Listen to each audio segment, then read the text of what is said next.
For years, we've thought the Megalodon was just a big shark, which is scary enough. After all, it could have eaten a creature the size of a whale in just 5 bites. Estimates indicate that the largest shark that ever lived had been around 59 feet long, which is a reasonable size and explains a lot. But the scientific community was wrong. Very wrong.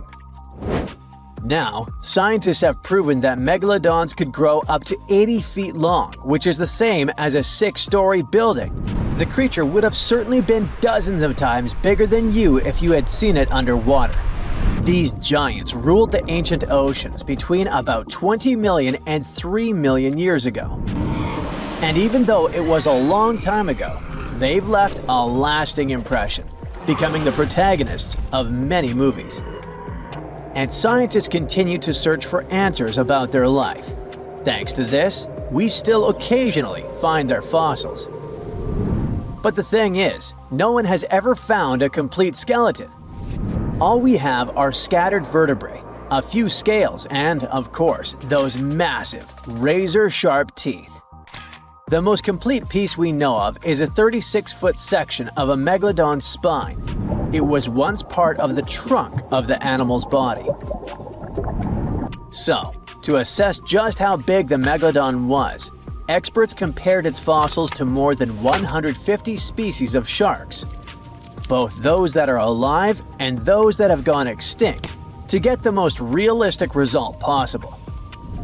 If the megalodon had had the proportions of a regular shark, it would have had a 6-foot head and a 12-foot tail. It would have also stretched 54 feet from nose to fin. But these measurements are way off the mark. The largest megalodon vertebra ever found is 9 inches in diameter, which makes it 3 inches larger than the largest vertebra of a typical shark. And if we follow these proportions, that megalodon was a whopping 80 feet long. To better understand how giant this is, just think of 2 school buses lined up end to end. For a long time, it was very common to think that the megalodon was just a giant great white shark. And it makes sense, right? I mean, both would have had large, terrifying, serrated teeth. But that was another completely wrong idea. Now, we know that megalodons were actually much more slender and aerodynamic than the modern great white shark. Their body shape was built to cut through the water with much less resistance, minimizing the effects of gravity in the sea, letting them glide effortlessly through the ocean. Now, if Megalodon wasn't just another great white shark, what other animal of the same species was it most similar to? Surprise! In fact, it had more in common with the modern lemon shark. This species has robust and powerful bodies, 2 large dorsal fins, and blunt snouts, which makes them really fast and agile hunters, like prehistoric predators.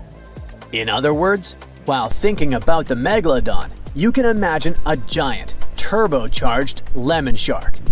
This is the most modern comparison of the megalodon with another animal, unless scientists find a complete skeleton of the ancient shark. But it's not common to find complete shark skeletons. They're rare because they're actually made not of bone but of soft, coated cartilage, like the stuff in human noses and ears. Their teeth are the boniest part of their bodies, and it's the reason why we've found so many of them. Yet, a complete skeleton is like scattered puzzle pieces to us. There's no solid bone to hold these pieces together, so the whole thing is very vulnerable to falling apart. Still, it's actually possible for an entire shark skeleton to survive. In these cases, very specific natural phenomena have to come into play. The skeleton needs to get buried super fast in mud or sediment, free of any kind of scavengers and away from ocean currents. Otherwise, it simply disintegrates before it can fossilize. Interestingly, although the sea is the home of these animals, it is possible to find their skeletons on land too. Millions of years ago, a big portion of today's dry land was submerged, teeming with marine life. Then, in certain places, sedimentary minerals and specific biological conditions of the seabed allowed the fossilization of sharks in marine rocks. Today, those are desert rocks that ensure the preservation of shark fossils. But in any case, searching for a shark tooth in a desert is like looking for a needle in a haystack. But finding an entire fossilized skeleton embedded in a rock is like hitting the jackpot. Another unexpected discovery is that these prehistoric sharks were not born small and cute like regular baby sharks. A newborn Megalodon could reach almost 13 feet in length. That's more than twice the height of the average human. Imagine a shark the size of a boat from the moment it's born. Now, although we don't have all the information about the giant of the seas, it's a fact that it's one of the most famous animals in pop culture worldwide. Not only has it inspired several movies, but some people also insist that the Megalodon is still alive. Scientists say it's not. The Megalodon didn't survive the test of time, and it would be impossible for such a giant creature to dwell in the seas without us noticing it. First, it was a super predator. It hunted whales, dolphins, and other large marine animals. If the Meg was still around, its presence would completely change the balance in the oceans. It would have huge impacts on marine ecosystems, regulating populations and influencing the size and behavior of the ancient shark's prey. A good example is whales. They wouldn't have grown so big if the Meg still hunted in the oceans. This only happened because there was no super predator in the way. If the giant shark was still in our oceans, species like the blue whale would be tiny, as they would need to develop and adapt to be able to escape constant attacks. The lives of the workers of the sea would also be completely different. Fishers would have to avoid certain areas, ships would change routes, and even maritime tourism would be risky. Going for a swim and coming across a shark over 65 feet long? Not worth the risk. Plus, if the Megalodon was still out there, we would have some proof. Commercial fishing catches millions of sharks every year, and a monster of this size would not go unnoticed. Not to mention that with all of today's technology such as drones, satellites, and submarines at our disposal, someone would have already recorded an encounter with this living legend. By the way, most sharks, like most fish, are cold-blooded. But the reality for Megalodon was different.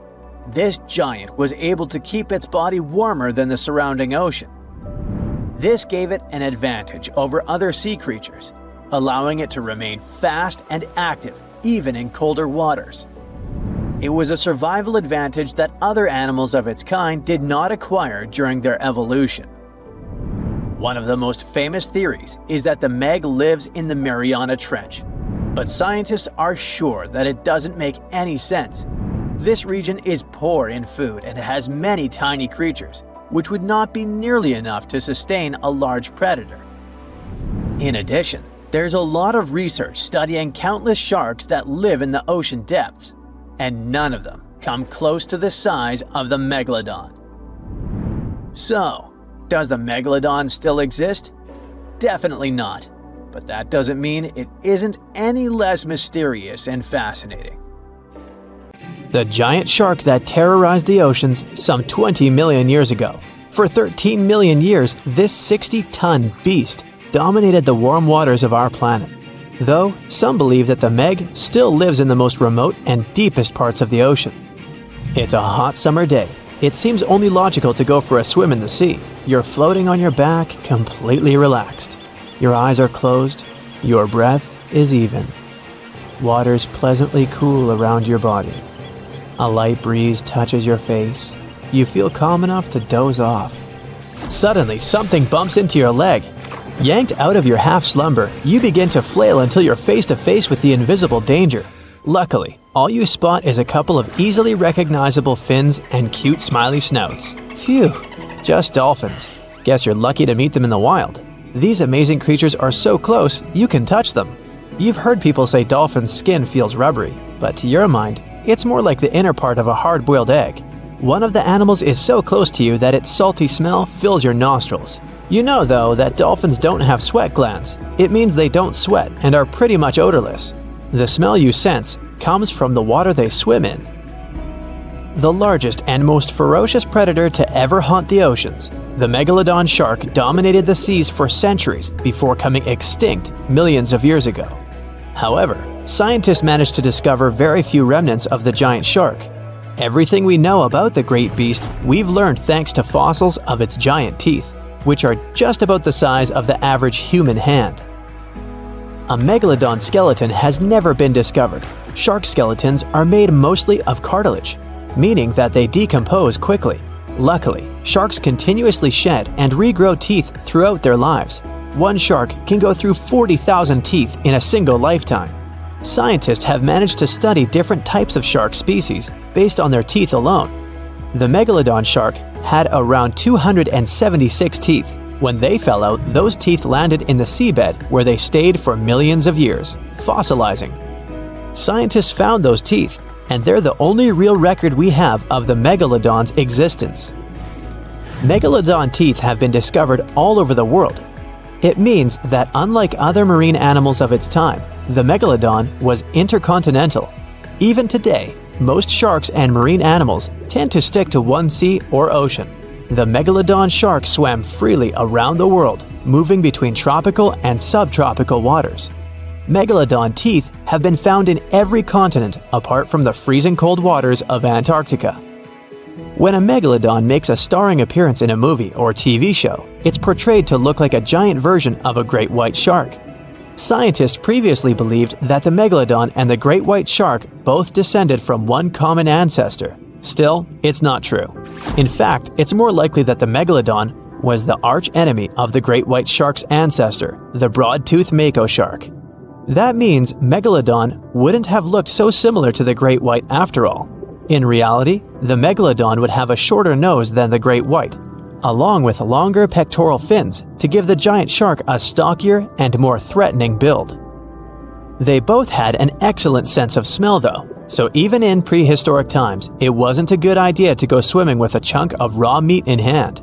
And it certainly isn't safe now. Whether the Meg's hiding somewhere in the depths, which some still believe is true, or it's gone forever, younger cousins will still be there waiting. Also, both of them like to go after big marine mammals, so they would certainly have things to do together. That is, until the Meg got moody and accidentally ate its friend. You never know. These guys had a different hunting style. Great whites prefer to dive straight towards their prey and find its softest spot, like exposed legs or underbelly. Sometimes, an entire tooth would be found embedded in a bone of some bigger animal, such as a whale. Without the main parts they use for swimming, poor sea animals were then helpless and unable to escape. Yet whales were just a smaller part of Megalodon's diet. Seals, sea cows, squids, dolphins, other sharks. The good old Meg probably wouldn't say no to some random school of smaller fish swimming into its mouth either. Nothing better than a good snack after a big tasty dinner. Even those giant turtles weren't safe with their thick shells. The Meg probably took them as a dare challenge on a daily basis. Scientists have used computer simulations to try and work out the hunting style of the ancient shark. Using this technology, scientists have discovered that the Megalodon's attack style was very different from that of modern-day sharks. Modern sharks dive straight for their prey's most vulnerable spot, for example, the soft underbelly of a seal. The Megalodon's teeth were uniquely suited to biting through tougher areas of cartilage.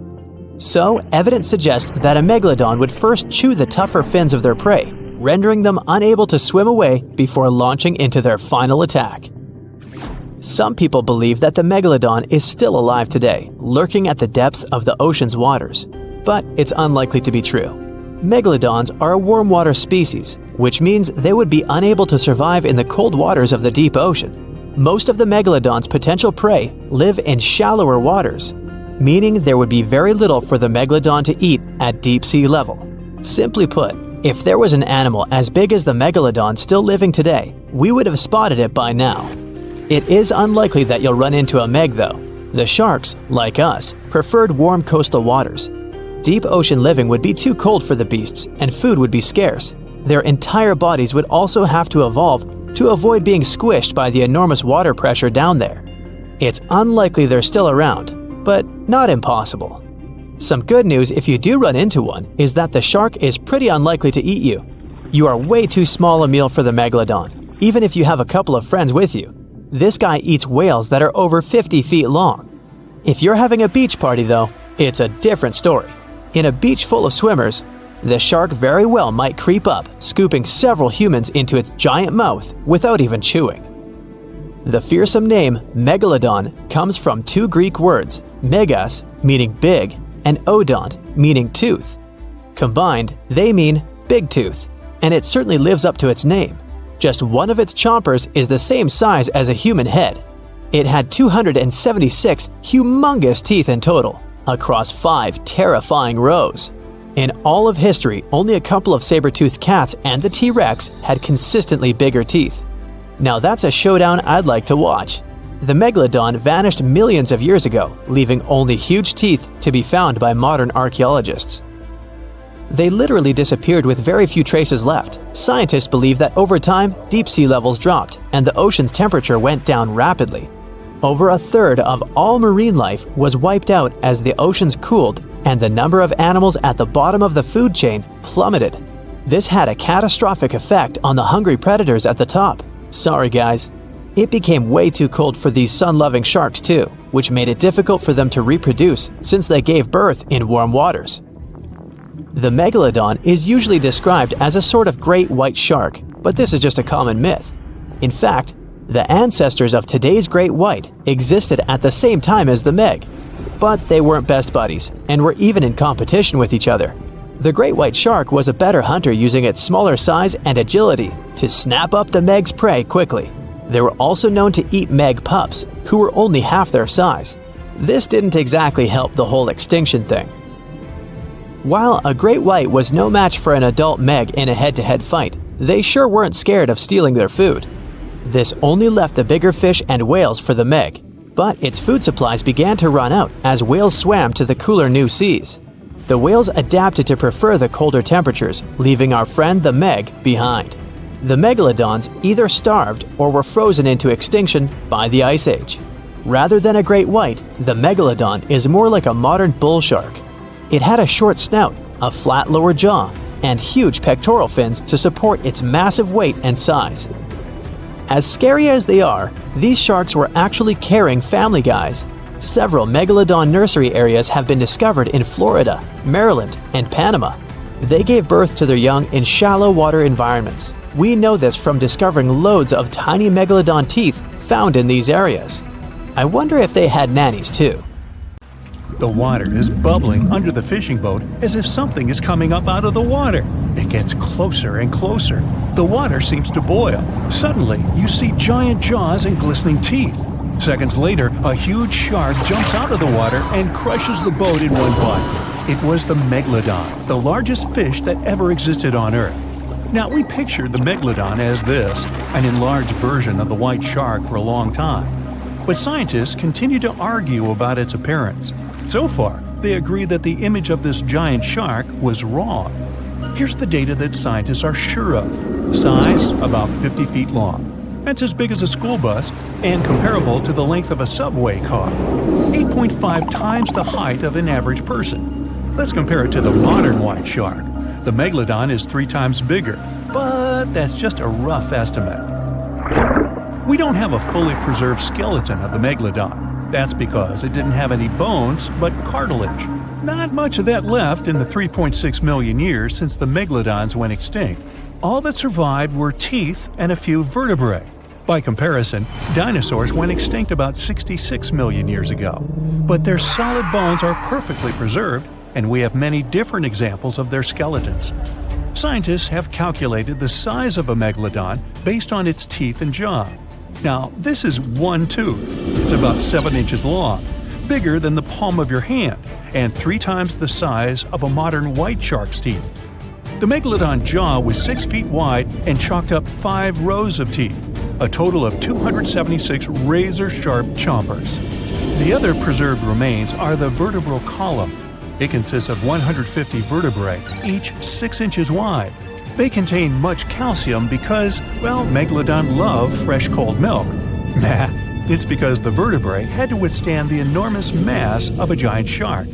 Based on those fossils, scientists created a model and calculated only the approximate size of the Megalodon. But it could hardly have been any bigger. It's all about breathing. The bigger the fish, the more oxygen it needs, which means a larger gill area. That's the organ that filters the water and collects oxygen. If the Megalodon were any larger, it would have trouble breathing. So, scientists believe that 50 feet is the maximum size of an individual.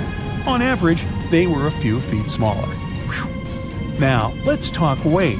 On average, one Megalodon weighed about 30 to 35 tons. By comparison, a white shark weighs 1 ton, which is 30 times less. Hey, trust me. A school bus is 4 times lighter at 7.5 tons. The weight of a Megalodon can be compared to an empty Boeing 737. But the modern blue whale beats the Megalodon in size and weight. 98 feet long versus 50, almost twice as long. Blue whale's weight is about 180 tons. That's like 6 Megalodons or 6 passenger planes, or like 33 adult elephants. Hey, don't you love the comparisons? Now, about the appearance of the Megalodon. Scientists believe it didn't look like a white shark. The Megalodon belongs to a different fish family and most likely looked like a giant sand tiger shark. Flattened snout, small eyes. Its dorsal fin is moved backwards. The sand shark has 2 dorsal fins about the same size. The coloration is light brown with a white belly. It may have had brown-red spots like a sand shark all over its body. We used to think of the Megalodon as something scary from the first finds of its fossils. That was back in the Renaissance era. People found some teeth in the rocks.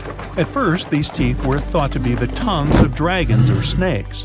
And here's the first drawing of what the owner of these teeth supposedly looked like. A massive snout with a scary nose and a bunch of razor-sharp teeth. We also have the evidence that Megalodons were brutal hunters, kings of the food chain. The first combat tool in their arsenal was the battering ram. The Megalodon was a slow swimmer, though. It could only accelerate up to 11 miles per hour. In comparison, the modern white shark can reach 35 miles per hour in a dash for its meal. The fastest human swimmer could only go 6 miles per hour. Well, good luck with that. But the Megalodon had incredible mass. Though slow, its battering ram had tremendous power. The Megalodon would take its prey by surprise. It had only one chance to hit it. If it missed, it would take too long for a second round. The maneuverability of the Megalodon was comparable to a large truck. But if the ram was successful, the prey was stunned and couldn't move. At this point, the Megalodon aimed at vulnerable spots, like the fins and tail of the prey. Scientists have found many ancient whale remains with Megalodon tooth marks. It turned out that the giant shark knew where its prey's vital organs were located and could strike at them. When the prey was immobilized, the Megalodon bared its teeth. An adult person could easily fit into its open jaw at full height. And according to various estimates, the bite force of the Megalodon was almost 11 tons. Now imagine the weight of 3 SUVs concentrated at the tip of a sharp tooth. That's 9 times the power of the largest white shark bite, and 6 times the power of the modern record holder for biting, the saltwater crocodile. Here, look at a map of where the remains of the Megalodon were found. South and North America, Europe, Asia, Australia. It was the master of all seas and was comfortable anywhere on our planet.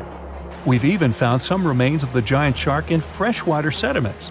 Perhaps it wasn't afraid to enter rivers to hunt. Now, other scientists say that maybe the Megalodon wasn't even a predator, all because of its size. It couldn't swim fast. It couldn't even make short dashes like the white shark. If prey tried to escape, the Megalodon didn't rush into pursuit because it could never catch up with it. Another problem is the skeleton of the Megalodon. The cartilage is weaker than the bones, so the musculature of the giant shark was not as massive and robust in the first place. The Megalodon may even have been a scavenger and never got into fights. This is one of the reasons why ancient sharks became extinct. Megalodons like shallow, warm waters, with temperatures ranging from 53 degrees Fahrenheit. But over 3 million years ago, the climate turned colder. This deprived the Megalodons of territories and plenty of food. The primitive whales that had been the main diet of the giant sharks began to disappear. Faster predators took the remnants of food. The megalodon started to starve. In evolution, a new player entered the field, the toothed whales, ancestors of the modern killer whales. They lived in packs and had bigger brains than the megalodon. So, over time, they started to compete with the megalodon. They took advantage of its clumsiness. A group of killer whales could easily win a competition against a giant shark. Many scientists believe this was the reason for the disappearance of the largest shark in the world. But there are theories that the megalodon is still alive and roaming the dark waters of our planet. Several Australian fishers have allegedly encountered a shark of incredible size, but no one can confirm these testimonies. Fans of this theory believe that giant sharks can hide in deep waters away from human eyes. In the Mariana Trench, for example, it's the deepest place on our planet. It's deeper than if you stuck Mount Everest in the water, and we've even found the teeth of a megalodon there. But science says that such a giant shark couldn't live in the Mariana Trench for many reasons. One, it's too cold. The megalodon was probably a cold-blooded fish, so it had to use the warmth of its environment to survive. But the water in the Mariana Trench is cold, about 40 degrees Fahrenheit. That's because the deeper down, the less sunlight gets in there. The second reason is pressure. Every 30 feet deep increases the pressure by 1 atmosphere. That is, at the depth of 100 feet, the water presses you 3 times harder than you would feel it at the surface. The weak muscles and cartilage of the megalodon wouldn't allow it to dive too deep into the Mariana Trench. And, most importantly, food. The farther from the ocean surface, the fewer living organisms. Megalodons used to eat primitive whales, ranging from 10 to 20 feet. Small fish only inhabit the Mariana Trench. A megalodon would never be able to catch one. And, judging by its size, all the megalodon did was eat and then look for food again. Compare its weight to that of a human. The average human should get about 2,000 calories a day with an average weight of about 180 pounds. The megalodon weighed 470 times that and needed many more calories. So, even all the fish inhabiting the Mariana Trench could hardly feed a megalodon for even a few days. So, all these theories, of course, are not true. But still, it's just smart to be careful out there. Know what I mean? The megalodon shark roamed the oceans, scaring and chewing everything to pieces long after the dinosaurs were wiped out by the great meteorite. We know that it was the largest and most dangerous hunter that ever lived, as well as the biggest shark. It was the king of all seas, swimming freely between most parts of the ocean. But then, about 2.5 million years ago, the last of its kind disappeared from Earth forever, leaving only huge teeth to be found by modern archaeologists. And it could be because of the great white sharks. The megalodon is usually described as a sort of gigantic version of this marine animal. This is a common misconception people make because these creatures were thought to be related. In fact, the meg looked more like a modern bull shark. It had a short snout, a flat lower jaw, and long and massive pectoral fins that supported its weight. And what's more important, the ancestors of today's great whites existed at the same time as the megalodon. But with great size comes great clumsiness. Although the meg was huge and powerful, it was also not as nimble as the smaller and quicker great white sharks. Researchers believe that great whites actually rivaled with the megalodon for food and were often more successful hunters thanks to their agility. They couldn't fight the meg openly, but were fast enough to steal its food. So, the only food left for the megalodon were whales and equally big marine animals. Adult megs could easily catch such beasts, but their offspring were much smaller and more vulnerable than their parents. Scientists believe other sharks could have used this to their advantage. While the megalodon was still little, it often became a meal for great whites, bull, and tiger sharks. Even then, a great white shark could be almost 20 feet long, while a megalodon pup was typically twice as small. A pretty easy meal for a great white. But even if there had been no open confrontation between young megalodons and smaller adult sharks, meg pups wouldn't have been able to find food for themselves to grow to adulthood. The population of other sharks was growing, and they were rivaling with each other and the Megs for food. The more great whites and other sharks there were, the less food remained for the young monster sharks. Eventually, they would have simply starved. As if this wasn't enough for the Megalodon to cease to exist, their favorite big munch, the whales, began to adapt to changing conditions on Earth. The Meg was a warmth-loving shark, and it was abundant in tropical and subtropical waters. When they first evolved, about 20 million years ago, the climate on the planet was much milder. Both land and seas were generally warmer, and so the Meg could swim and eat wherever it pleased. As years went by, the climate went on changing though. It became extremely cold closer to the poles, and lots of marine animals and fish had to adapt to this temperature shift. But the Megalodon didn't cope as well. It still loved warm waters, so it stayed where it felt comfortable, even if that area was shrinking. What it didn't realize was that whales were among those who became okay with the cold. The big marine mammals went further north, and Meg was left without a supper. So imagine stumbling upon a creature so huge it could dwarf even the largest known marine animals today. Scientists discovered the fossils of this beast on England's coast and believe it once ruled the waves. The new species was named Ichthyotitan severnensis, but thankfully for me, scientists nicknamed it the Little Stock Monster. Its estimated lengths range from 72 to 85 feet long, almost as big as a blue whale. Megalodon can't even compare to this. It was only about 60 feet long. And what's crazy is that this fossil we found wasn't even an adult, so who knows what their actual size was. The first piece of the Little Stock Monster was discovered in 2016 in the Westbury Formation. Researchers found a 3-foot-long jaw part that belonged to an unknown species. For years, this single fragment had been driving them crazy because they had no idea what that animal was. Then, in 2020, a miracle happened, of sorts. A father with his 11-year-old daughter found the second piece of fossil on a beach. This discovery led to more findings. Finally, in 2022, the last piece of the literal jaw puzzle was found, buried along the Somerset coast. This leviathan belonged to the Shastasaurid family. Both the Little Stock Monster and other Shastasaurids had one ancestor, so all the species in this family are super similar to each other. For example, all of them were the largest marine reptiles ever to exist.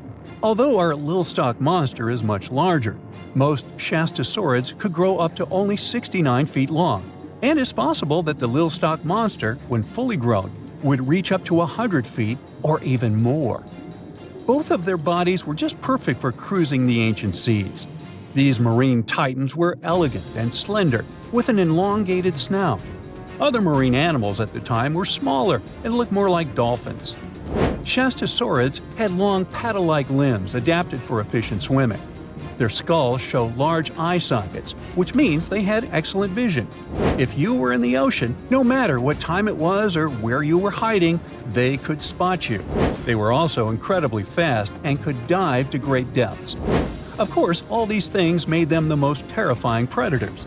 They ate pretty much everything, including fish and squid, and you if you were there. They probably captured their prey like whales, opened their huge mouths, and literally sucked the fish in. What made the Little Stock Monster especially scary is that it wins in the jaw competition. For other Shastasaurids, their jaws were a bit weaker, so they hunted smaller fish, kind of like today's orcas. They required vast amounts of food. This shows us that the Earth's Triassic oceans had rich, productive food webs. But the Little Stock Monster has this unique feature. It could open its jaw almost 90 degrees upwards. It also had tons of powerful muscles around. Its jaws were horrifyingly strong. So while others were hunting some squids, the Little Stock Monster probably hunted large fish and even other marine reptiles. Fossils of Shastasaurids have been found everywhere in the world, from North America to Asia. This means that these creatures dominated and terrorized the oceans for millions of years, although even they weren't completely safe from scavengers. And that's exactly why we struggle to find these fossils now. Scavengers didn't leave any remnants of them. So, while we have some fossils of this marine family, they mostly remain a mystery for us. They lived in the oceans about 200 million years ago, in the late Triassic period. The Earth looked completely different back then. All continents were united in one Pangaea, a huge landmass. Some parts of this supercontinent were covered with lush conifer forests, while others were dry deserts and open prairies. It was before the famous Jurassic period, but there were already first pterosaurs and amphibians. It seems like those monsters were crazy resilient. The Triassic period was super unstable, but they survived through many changes in the environment. Well, until the last one. The Triassic extinction came out of nowhere. It was one of the Earth's big 5 extinction events. It wiped out almost all species on the planet, including these leviathans. It's still not clear what happened exactly, but it looks like there was a huge tectonic activity. Volcanoes in the oceans were going crazy back then. These massive volcanic eruptions have probably altered the climate and ocean chemistry, leading to the extinction of many species. Scientists have a theory that it might have happened because there was a rain of comets flying to our planet from the Oort cloud. This likely happens about every 200 million years or so. I wasn't around then, so I'm just guessing here. In any case, after the extinction, the Earth took some time to recover. Then it entered the famous Jurassic period. More terrifying sea monsters were on the way. One of them left us a colossal skull. This fossil is 150 million years old, and it also belonged to a sea beast from Jurassic times. They called it the Sea Rex. The name is very fitting. This monster could have broken a car in half with one bite. It was also discovered accidentally. A fossil enthusiast was walking along the Jurassic coast. This place is famous for having tons of ancient fossils, all because of the erosion in stormy weather. Typically, people find small spiral fossils here. However, this time, he discovered a giant sea monster fossil. Excited, he contacted scientists. They arrived at the spot right away and then had to carefully climb down a cliff to search for the rest of the skull. This fragment alone is 6.5 feet long. Turns out, it's a newly discovered species of pliosaurs, giant predators of the ancient seas. Pliosaurs were among the largest marine predators ever. Some of them grew up to 40 feet long. They used their huge teeth to snatch and devour prey, including other reptiles. Well, at least those creatures are far gone. But what about the horrors that still live in our oceans? Recently, biologists discovered the world's longest animal, the one that's still alive to this day. They found it off Australia's coast, on the Gascoyne coast, a very mysterious and unexplored place. There, underwater vehicles stumbled upon a frightening 150-foot-long siphonophore. That's twice as long as many blue whales and 3 times as long as a humpback whale. Doesn't it kind of look like one of those toy string worms? But this creature isn't friendly at all. It's a string-like deep-sea predator. What's even more scary is that this isn't actually one creature. It's a colony of small clones working together as one. Basically, collective consciousness. Ooh, Borg. Together, they stretch out like a single long string in the water. This creature might be the longest siphonophore ever found, and it was discovered at a depth of around 2,000 feet. Siphonophores, similar to jellyfish, capture their prey by dangling stinging tentacles in the water. When their tentacles touch small crustaceans and fish, they get paralyzed, and then they're reeled up to the colony's body. Expeditions to Western Australia's underwater canyons were definitely worth it. Together with that siphonophore, scientists have discovered up to 30 potential new marine species. Among them were a new octopus or squid, a long-tailed sea cucumber, glass sponges, and giant hyroids, colonies of animals resembling upside-down jellyfish. None of them have been seen before in Australia. But most of them weren't as scary as the one that was recently discovered in the Gulf of Mexico. This creature is straight out of a sci-fi thriller, a 26-foot-long mangapina squid or bigfin squid. It was discovered near an offshore oil rig at a depth of more than 7,800 feet. It has incredibly long elastic tentacles, which can be 15 to 20 times longer than its body. It holds them at right angles to its body, making it look even creepier, almost as if it has elbows. And yes, it's another deep-sea predator. These 10 tentacles probably help the squid trap their prey and drag it onto the seafloor. We barely know anything about this extraterrestrial-looking creature because they're very hard to find and study. And if you think their tentacles are awful, just check out these creatures with 20 arms. This thing looks like a facehugger. This new species is lurking in the frozen depths of Antarctica.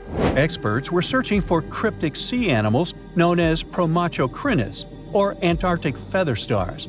They're kind of similar to starfish and sea cucumbers, but have an otherworldly appearance and can live up to 6,500 feet below the surface. It's called the Antarctic strawberry feather star. Despite its pretty name, its appearance is anything but cute. It has a bizarre strawberry-like body from which 20 spindly arms branch off. Its coloring ranges from purple to dark reddish, and the arms all have different lengths and thickness. Who knows how many more of such scary creatures we'll discover in the future.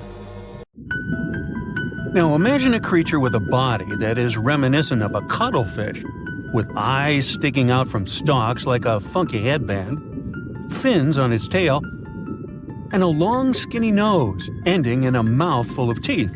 Or maybe this thing could be a claw. Yep, the Tully monster is on the move. It's definitely one of those freaky creatures you wouldn't like to face while scuba diving somewhere. Luckily, it went extinct 300 million years ago. This unusual marine beast was discovered in the 1950s in Illinois, and scientists couldn't even agree what it really was. Some thought it was a vertebrate, which means a group of creatures with a spine, like us humans. But a team of researchers in Japan studied many fossils of the Tully monster, using advanced laser scanning technology to check them in detail in 3 dimensions. There's still a lot they don't know about the Tully monster, but they managed to realize it didn't have any spine at all. Now the next step was to see what type of invertebrate it was. Could it be vertebrate-like, such as a landslide? Or are we talking about something closer to snails and worms? They also discovered the creature had segmentation in the head area that extended from its body, and that's not something bony creatures have. Still, in recent years, some researchers had the idea the Tully beastie could be related to jawless fish, such as lampreys. These fellows belong to the most ancient group of vertebrates, and are not pleasant to see either. In the case of lampreys, we're not talking about extinct animals. They're still out there somewhere, wandering the ocean and scaring other animals, or you, if you see it in the northern and western parts of the Atlantic Ocean where they live. And they've been here really long, even before the dinosaurs. A long time ago, long before humans or I even existed, there were Eurypterids, weird creatures from a group we call arthropods, which includes spiders, insects, and crabs. But Eurypterids were unlike anything you've ever seen before. They had a body shape similar to horseshoe crabs, with many segments that made up their body. Instead of legs, they had special appendages at the front that acted like oars. Some even call them giant scorpions, but most Eurypterids were actually quite small, except for this special one, which was truly enormous. It could grow to a staggering length of about 8 feet. Wow! The next time you see a crab scuttling along the beach or a spider swimming its web, remember, we're lucky we only got mild versions of their ancient relatives, which, by the way, disappeared hundreds of millions of years ago. Whew. Now, some Eurypterids were pretty fierce and fast predators. They would swiftly swim after their prey, chasing them down in the water. Others were more like scavengers, living on the bottom and feeding on whatever they could find along the way. They had a taste for the leftovers, like some sort of cleanup crew of the ancient oceans. Eurypterids loved to spend their time in brackish water environments. It's water with more salinity than fresh water, but still less than seawater. Now imagine you're just floating around and all of a sudden you see this guy. No, it's not some weird tiny spaceship, and you won't see it floating in space, even though that's where it would perfectly fit in, as some weird creature from another planet you'd see in sci-fi movies. You'd actually see it floating in the sea because we're talking about a really small animal with enormous eyes called Dollocaris. Each of its eye bulbs was about a quarter of its whole body length. That's what gives it that space look.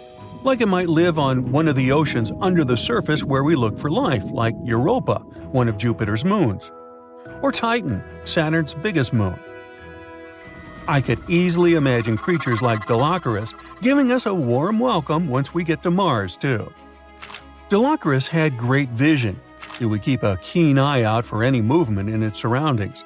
Once it noticed something, it would swiftly launch its spiky appendages forward. At first, these things looked like tools for fixing stuff, but Dollocaris actually used them to capture smaller arthropods. The unusual thing is that even though it had such great eyesight, Dollocaris still spent most of its time catching prey in brighter waters near the surface. And yet, scientists found its fossils in the rock layers that are more often associated with darker environments, where animals such as deep-sea crinoids and vampire squids reside today. It's confusing. But one of the explanations for this says it's possible these deep-sea creatures actually lived in shallower waters in the past and later ended up in the depths as the geography of our planet changed over time. No one knew what Dollocaris really was.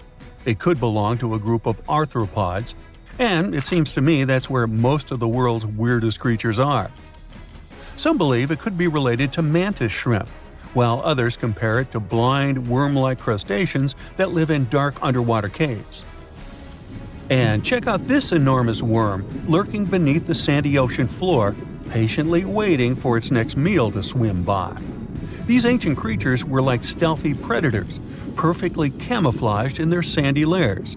And now, 20 million years later, scientists have found the remains of their hidden hideaways. The burrow they discovered, shaped like the letter L, was found preserved in ancient sediment on the seafloor of Taiwan. It was around 7 feet long and only an inch wide. That's where the ancestors of modern bobbit worms live. Bobbit worms have been around for a long time. They can grow to be a few inches to a whopping 10 feet long. A pretty weird creature dominated the skies at the end of the dinosaur age in North America. We know it as Quetzalcoatlus, and it soared above famous dinosaurs like Tyrannosaurus and Triceratops, showing them who the ultimate ruler of the skies was. Quetzalcoatlus belonged to a group of flying reptiles called pterosaurs. They were some of the biggest flying animals ever known to exist. When you think of Quetzalcoatlus, imagine an animal as tall as a giraffe.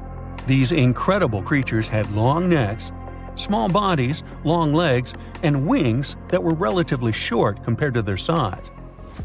The biggest of its kind was really massive and held the title of being the largest flying creature of all time. They had long, pointed skulls, while some also had short crests at the back of their heads. And for a long time, researchers were confused about how these giant pterosaurs hunted for food. At first, some even believed that Quetzalcoatlus and its relatives were like giant vultures that scavenged the remains they would find around. They drew such a conclusion because Quetzalcoatlus fossils were found inland, away from the coast where other big pterosaurs were found, such as the crested Pteranodon. Plus, many thought these fellas were skilled at skimming, which means lurking over freshwater systems and catching fish. But it appears these massive animals were actually predators with excellent hunting skills. The exact technique they used to catch their prey remains a mystery, though. Now here's another cool discovery, a specific fossil as the oldest evidence of muscle tissue ever found. This fossil belongs to a group of animals that includes modern creatures such as jellyfish, corals, and sea anemones. And it looks so cool and unique, right? It has bundles of fibers arranged in a four-fold symmetrical pattern, similar to what we see in Nedardians today. This arrangement is different from any other fossil from that period. Now this fossil may look weird, but it helps us understand the evolution of muscle tissue in animals. They, well, all of us actually, got new options for discovering different feeding strategies and generally new things to do thanks to muscles. And it's not like scientists usually get to study fossilized muscles. It's more that they learn about that based on how animals feed, reproduce, move, and do other things. So this cool fossil suggests animals may have had an earlier origin than we used to believe. there are plenty of fish in the sea. Some of them look totally like Nemo or Dory. Then there's the butterfly fish and fancy guppy, which is indeed really fancy. And then there's... What on earth is that? I would definitely not pay for a diving experience to see this guy. The anglerfish has the unofficial title of the ugliest animal in the world, but I wouldn't dare to break that news to it.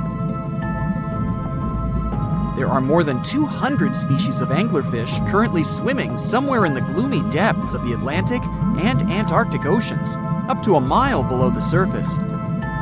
Some of them prefer different living conditions, the shallow tropical environments.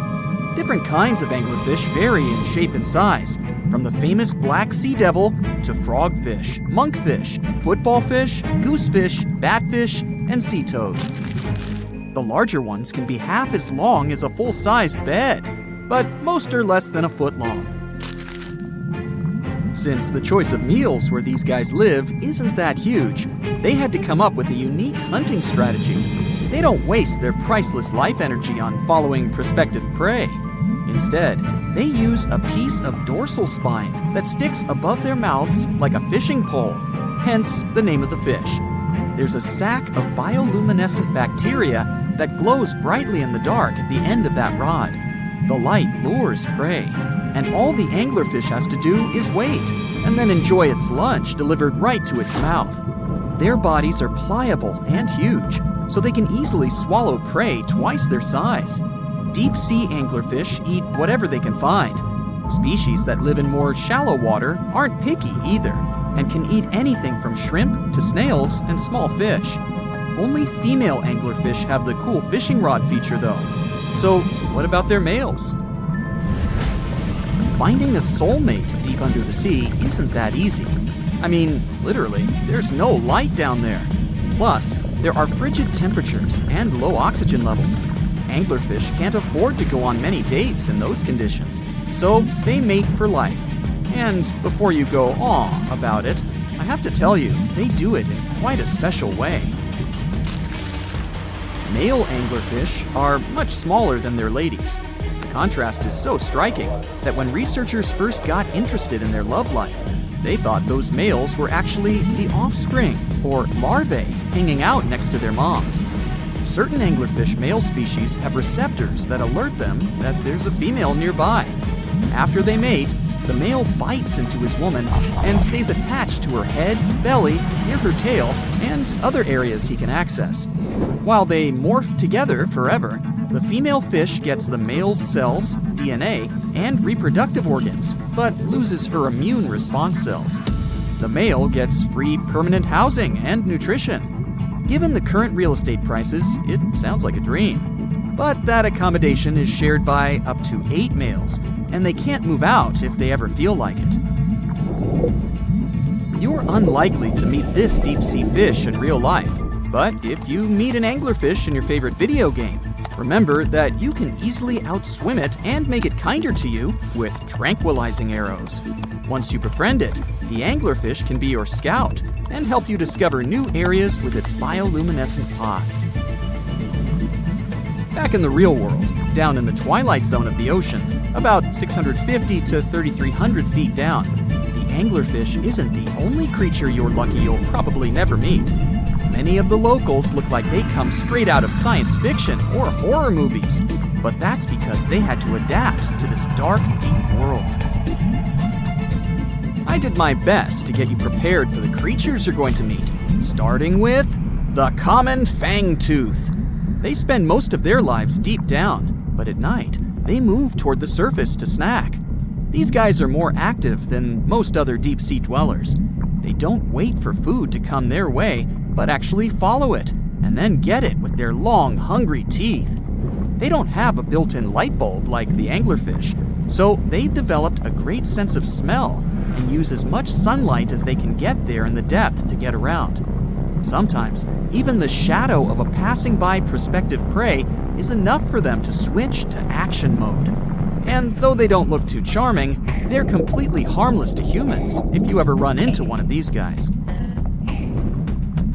Stoplight Loosejaw sounds like a great name for an alternative band. But it's actually another deep-sea resident with sneaky hunting habits.